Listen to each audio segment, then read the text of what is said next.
मध्य प्रदेश शासन एवं जिला प्रशासन द्वारा सन 2025 और 26 के लिए जारी प्रस्तावित गाइडलाइन को लेकर शहर कांग्रेस अध्यक्ष सुरजीत सिंह चड्ढा एवं प्रदेश प्रवक्ता प्रमोद द्विवेदी के नेतृत्व में कांग्रेस का एक प्रतिनिधि मंडल वरिष्ठ जिला पंचायत से मिला।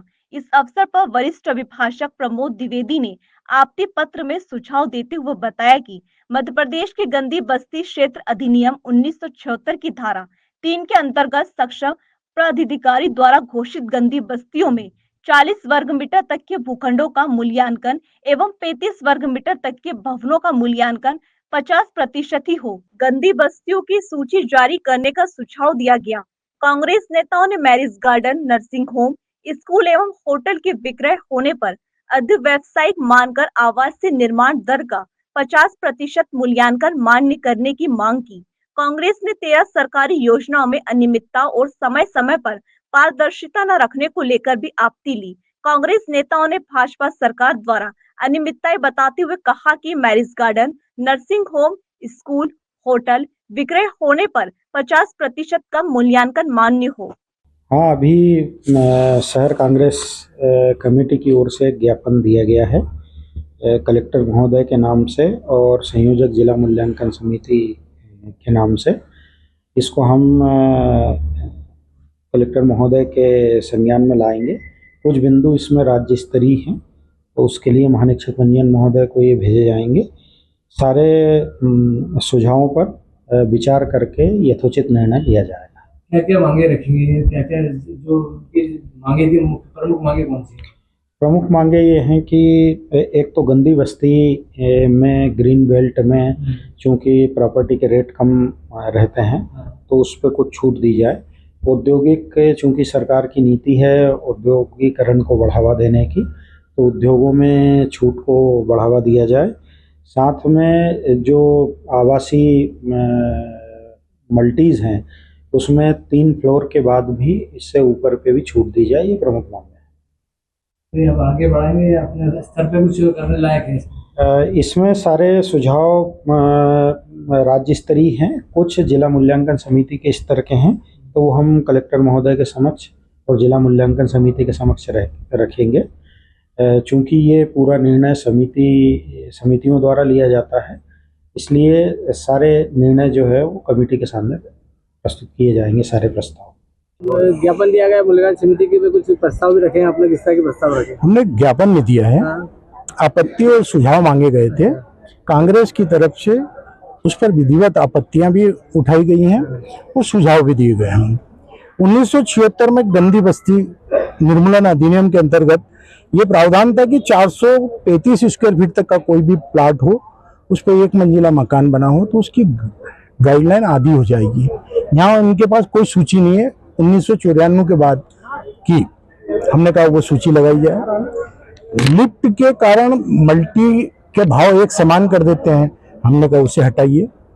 हाई राइज मल्टियां बन रही हैं आवासीय, 3 मंजिल तक ही आप छूट दे रहे हैं, तो बाकी की मंजिल को 3 मंजिल के बराबर भाव दे रहे हैं। इन्वेस्टर मीट आप कर रहे हैं, इन्वेस्टर मीट में आप उद्योग धंधे को आकर्षित करने के लिए नई नीतियां बता रहे हैं। 118 प्रकार के उद्योग, जिसमें सैनिटरी, टिम्बर मार्केट, एल्युमिनियम, लोहा, ये सारे उद्योग चलते हैं। ये संपत्ति का बाजार चलेगा तो ये 118 उद्योग धंधे चलेंगे। इंदौर में आपने देखा होगा कि लाखों मजदूर भवन निर्माण में जुड़े हुए हैं। ये धंधे को उठाने की आवश्यकता है।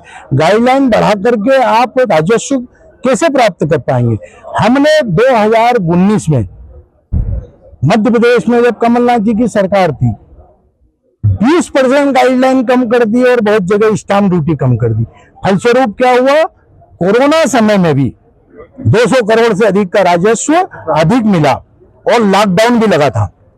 उसके बाद महिलाओं की रजिस्ट्रियों में एक नीति बना दी गई कि आप अकेले रजिस्ट्री कराओगे तो 2% की छूट है।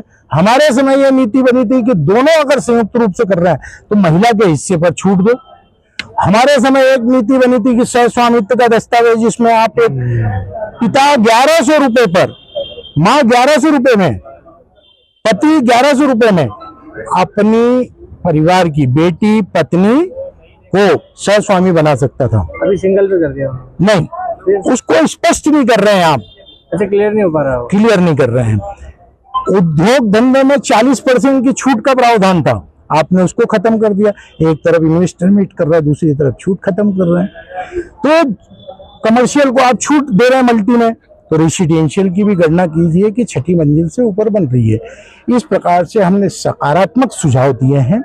और गरीब वर्ग के लिए पिछले दरवाजे से जो आपने बंद करे हैं दरवाजे, उस दरवाजे को खोलने की आवश्यकता है, क्योंकि मध्य प्रदेश में 2003 के बाद एक भी गंदी बस्ती की सूची आपने जारी नहीं करी है।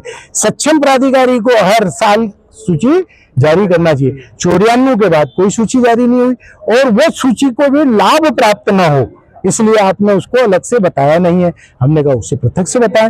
ये नहीं बताएंगे तो 10 दिन बाद हम उसकी सूची विधिवत आप लोगों के बीच में डालेंगे। अभी आपने जिला पंचायत को दिया है सुझाव, और ये तो क्या आगे उन्होंने आश्वासन दिया? सुझाव है, आपत्ति है, वो आश्वासन थोड़ी देंगे, ऊपर तक विचार पे जाएगा। हमने अपना काम कर दिया, एक राजनीतिक दल के रूप में नहीं, इस शहर के आम नागरिक के रूप में, जिसका सपना घरौंदा होता है।